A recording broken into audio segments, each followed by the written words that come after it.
Good morning, everybody. So as I promised, today we're going to do arms, which just means biceps and triceps, right? I wish I could say sun's out, guns out, but once again, not appropriate for today.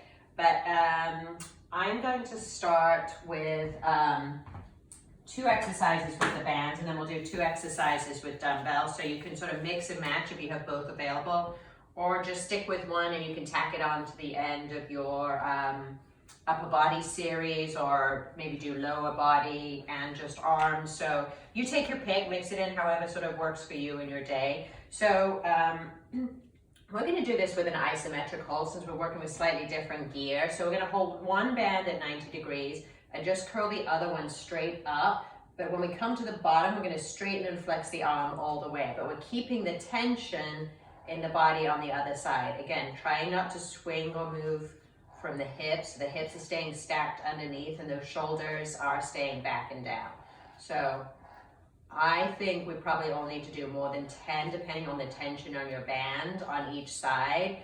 But for the sake of time and passing on the knowledge, just 10 per side for a set, right? So curling up and then really squeezing, contracting that tricep at the bottom on the return. So find a one that is challenging, right? A number that's challenging, whether that's 12 or 15. I'm using the red band. Many of you can probably use the blue band, which is a little bit more challenging. If you want to do a few more reps, say 15 reps, or even 20 reps since these are smaller muscle groups, right? You could use your green band and go from there. So that's the bicep. So obviously, since we're isometrically holding and building up a little tension, it actually help create a little bit more work in the bicep. So I would rotate the side you start on, so if you start with the isometric hold on the left, do it on the right the next set. So obviously that means you may want to do 4 sets of this. That way you get to even it out. All right, the next one we're going to do is an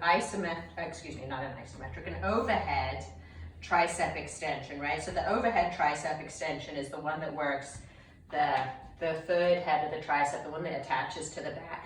Just be careful lifting it up and over, that you keep the handle close to the body so you're not putting too much tension in the shoulder. And again, you don't want to have too much flexion movement through the torso. You're just going to let the weight come down and then squeeze back up to the top, all the way back down, squeeze up to the top. Try and keep the elbow high and close to the body. And if you're having, so I'm just have one foot, as you can see, just one foot on the edge of the band, so you can vary the tension that way. And then you can hold on to the handle if that feels convenient. You can hold on to the actual tube if that feels better. So find one that works for you. And then again, just working the long head of the tricep, the one that connects down here, and then also into the back. So again, sort of 12 to 15 reps, depending on which band you've chosen. Try and find it with the last couple, maybe last 3 or 4 reps, you're really starting to feel a burn in that tricep. And then try and make the tension about the same on each side, even though this may be one where it's way harder on one side or the other. Like for me, this side feels way more sort of uncoordinated. I'm left-handed, so just listen to your body, try and figure out the way that works for you, but try and keep the tension relatively even. All right, so both of those are unilateral, like we did, right? We did one arm at a time. So next we're going to do bilateral, both arms at the same time. Do a hammer curl with a little extra movement at the top, right? So we're just going to come straight up, regular hammer curl, and then the elbows are going to come a little bit forward and the weight's going to kind of tip over. Then we're going to come back and all the way back down, flex the tricep at the bottom. So straight up, elbows a little bit forward, a little twist at the top, back. So if you have any issues with that bicep tendon that runs over the top part of the shoulder and down into the bicep, you may want to leave out the twist. Gets a little extra work and stretch there. This also works the very top of the head of the bicep, right? The belly of the muscle. So we're going to do just 10 for the start. But again, find the number / weight that works for you. Obviously, you can do the band hammer curl too. You just probably want to hold on to the actual band, and the twist part doesn't really work that effectively with the band. So, all right, so that's just a regular hammer curl, and now we're going to do everybody's favorite, the skull crusher. So you're just going to lay on your mat. You can keep your knees bent, right? Lock the shoulder blades into place first, right? Make sure the shoulders are down. The weight's going to come down towards the shoulders, back by the bicep, back by the ears, excuse me, and then up and squeeze to the top. Don't let the elbows travel too far forward or flare out, right? You want to keep the elbows up and high. Weight comes down, squeeze back up. Good, so make sure you're controlling the return down, right? It's really easy to let gravity kind of take over on the way down, but there's some work to be done.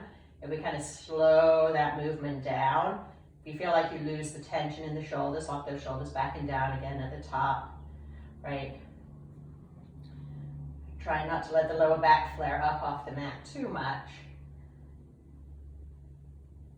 So that's 10 reps, skull crushers. And then since we haven't done a ton of shoulders in this series so far, I'm going to throw in one shoulder exercise.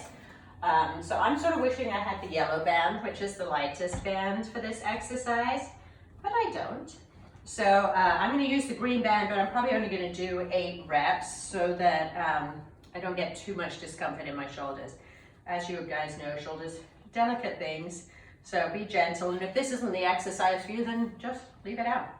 All right, so raising up, setting the shoulders at the top, locking in the core, coming down with control. Same thing, squeezing up, rolling those shoulder blades down, locking the core, coming back down. I like to take that little moment at the top to really lock in the shoulder blade so you don't get too much tension built up in those trapezius muscles, because it's really easy to use those to sort of swing the weight up. So just in case that is happening, once you get to the top of your movement, roll those shoulders down, let the weight come back down with control. Good, and last but not least, good, nicely done. So that's a arms and a little bit of shoulders exercise. What we haven't covered yet is some intervals, which are a good way to kind of get the heart rate up, get the fat burning going. So I'm going to include in this email some tips and tricks on getting some intervals done that you can do just at home. All right, have a great day, everybody. Hope everybody's well and safe.